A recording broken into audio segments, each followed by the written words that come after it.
ज़्यादातर लोगों को ये लगता है कि 17-18 साल की उम्र के बाद तुम्हारी हाइट बढ़ ही नहीं सकती।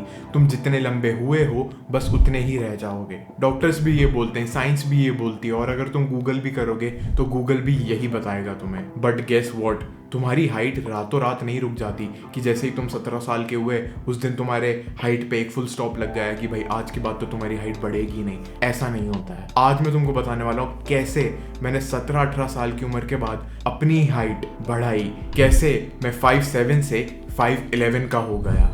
हाय, माय नेम इज सक्षम और मैं ऐसे वीडियोस बनाता हूँ जो तुम्हारी लाइफ बेटर करने में तुम्हें हेल्प करते हैं।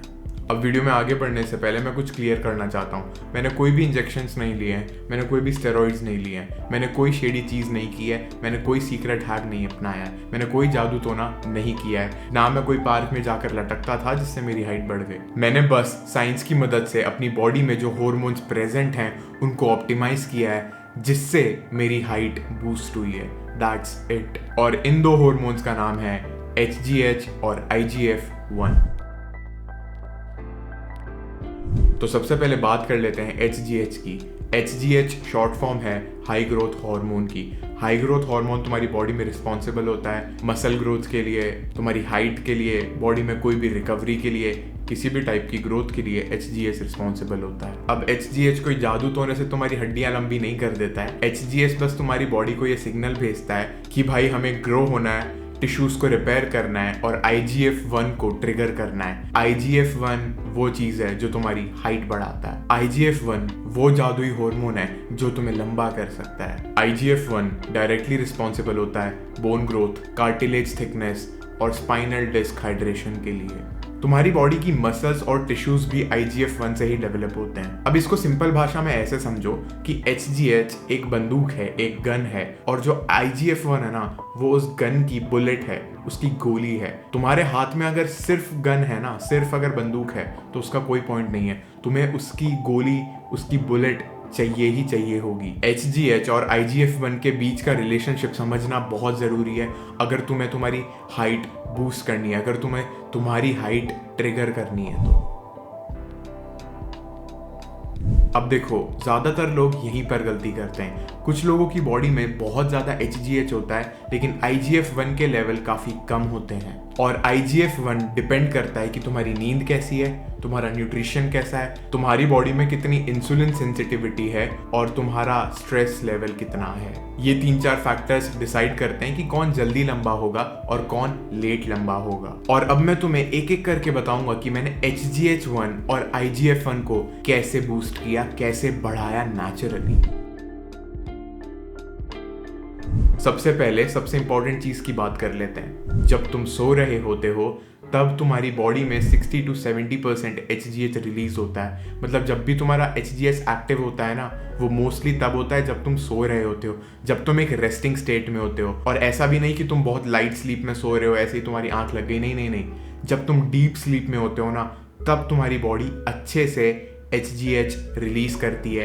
तब तुम्हारी बॉडी फील करती है कि हाँ भाई, ये बंदा डीप स्लीप में है, इसकी बॉडी सेफ है, चलो HGH को रिलीज करो। मैं मेरी पूरी लाइफ एक बहुत ओबीस इंसान था और मैं बहुत लेट तक जगता था, 1-2-3 बजे तक। लेकिन जैसे ही मैं 10th स्टैंडर्ड में आया, मैंने सोचा कि यार मुझे मेरी लाइफ बदलनी है, and I started my weight loss journey. और उसकी वजह से मैंने डिसाइड किया कि आज से मैं जल्दी सोने लगूंगा और सुबह 5-6 बजे उठूंगा। मैं पूरे कोविड में, पूरे कोरोना लॉकडाउन में 10-11 बजे, मतलब मैक्स 10-10:30 बजे सोया हूँ और सुबह 5-5:30-6 बजे उठा हूँ। इससे क्या हुआ मैं तुम्हें बताता हूँ। मेरी जो नॉर्मल स्लीप हो रही थी ना, 1-2 बजे जो खराब क्वालिटी की स्लीप हो रही थी, वो कन्वर्ट हो गई into a good night's sleep, वो कन्वर्ट हो गई इनटू डीप स्लीप। और उसकी वजह से नेचुरली बॉडी HGH रिलीज करने लगी। दूसरी चीज जो मैंने की थी वो थी फास्टिंग एंड इंसुलिन कंट्रोल। देखो यार, जब भी तुम्हारी बॉडी में बहुत ज्यादा इंसुलिन जाता है ना, अब इंसुलिन क्या होता है मैं तुम्हें समझा देता हूँ सिंपल सी भाषा में।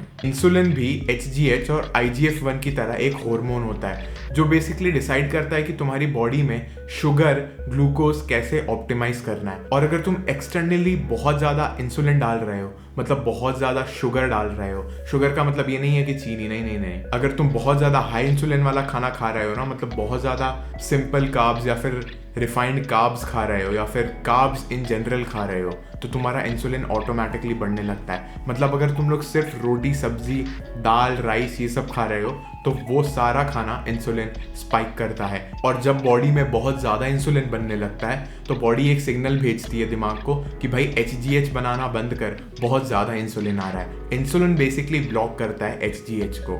ये जो तुम पूरे दिन थोड़ा थोड़ा खाते रहते हो ना, 2-2 घंटे में कुछ स्नैक करते रहते हो, अगर तुम अपनी बॉडी को थोड़ी भी फास्टेड स्टेट में नहीं रख रहे हो ना, थोड़ा भी अगर तुम भूखा नहीं रह रहे हो तो तुम्हारी बॉडी को सिग्नल जाता है कि भाई इंसुलिन आते जा रहा है आते जा रहा है आते जा रहा है, और भाई बस तुम्हारा HGH ब्लॉक हो जाता है और तुम स्टक हो जाते हो अपनी हाइट पर। तो सबसे पहली चीज़, डोंट ईट जस्ट कार्ब्स। अपने खाने में थोड़ा बहुत प्रोटीन इंक्लूड करो, हर मील में थोड़ा प्रोटीन खाओ और स्नैकिंग बंद करो। लेट नाइट स्नैकिंग तो बंद ही कर दो भाई, मतलब सबसे बेकार चीज़ होती है अगर तुम 10-11 बजे के बाद कुछ खा रहे हो, फालतू सा तुम थोड़ी सी नमकीन बिस्किट ले आते हो, जो स्नैक्स ले आते हो, वो बहुत ज़्यादा इंसुलिन स्पाइक करता है, वो भी रात को सोने के जस्ट पहले। अब क्योंकि मैं मेरी फैट लॉस जर्नी पे था तो मैं इंटरमिटेंट फास्टिंग कर रहा था। इसका मतलब मैं 12 से 14 घंटे फास्टेड स्टेट में रह रहा था। जब मैं सोने जाता था 10-10:30 बजे, उससे लेकर 12-14 घंटे में फास्टेड रहता था। मैं सुबह उठ के वर्कआउट करता था और फिर मैं कुछ देर बाद खाना खाता था। मतलब मैं रात को डिनर करके सोता था और दूसरे दिन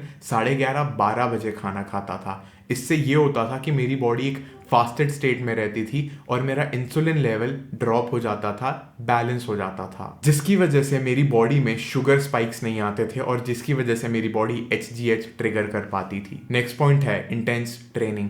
अब मैं रोज़ 5:30-6 बजे उठ रहा था और मेरे घर की छत पर टेरेस पर जाकर रोज़ मैं ट्रेन कर रहा था। और ऐसे भी नहीं कि नॉर्मल सी ट्रेनिंग कि थोड़े बहुत पुशअप लगा लिए, ये वो, नहीं नहीं नहीं नहीं, मैं वहाँ पे स्प्रिंट कर रहा था, मैं वहाँ पे हैवी वर्कआउट कर रहा था। मैंने डंबल्स मंगवा लिए थे जैसे ही कोरोना शुरू हुआ था। मैं मेरी घर की छत पर ही, घर के टेरेस पर ही हाई इंटेंसिटी ट्रेनिंग कर रहा था। और हाई इंटेंसिटी ट्रेनिंग तुम्हारी बॉडी में HGH को ट्रिगर करती है। अब तुम्हें समझ तो आ गया होगा कि मैंने HGH कैसे बढ़ाया है। अब बात कर लेते हैं IGF-1 की। देखो भाई, IGF-1 बहुत ज़्यादा डिपेंडेंट और सेंसिटिव होता है प्रोटीन को। तो जैसे ही मैं फैट लॉस कर रहा था वैसे ही मैंने प्रोटीन खाने लगा। मुझे पता भी नहीं था कि IGF-1 इन चीज़ों पे डिपेंड करता है, और मेरी हाइट अपने आप बढ़ने लगी और मुझे लगा कि पता नहीं भाई मेरी हाइट कैसे ही बढ़ रही है। बट वो सिर्फ इसलिए बढ़ रही थी क्योंकि मैं हाई इंटेंसिटी ट्रेनिंग कर रहा था, अच्छे से सो रहा था, प्रोटीन खा रहा था और ये सारी चीज़ें कर रहा था। अब प्रोटीन में तुम्हें क्या क्या खाना है वो तो तुम भाई आराम से गूगल या फिर ChatGPT से पूछ सकते हो, लेकिन मेक श्योर तुम प्रोटीन खा रहे हो।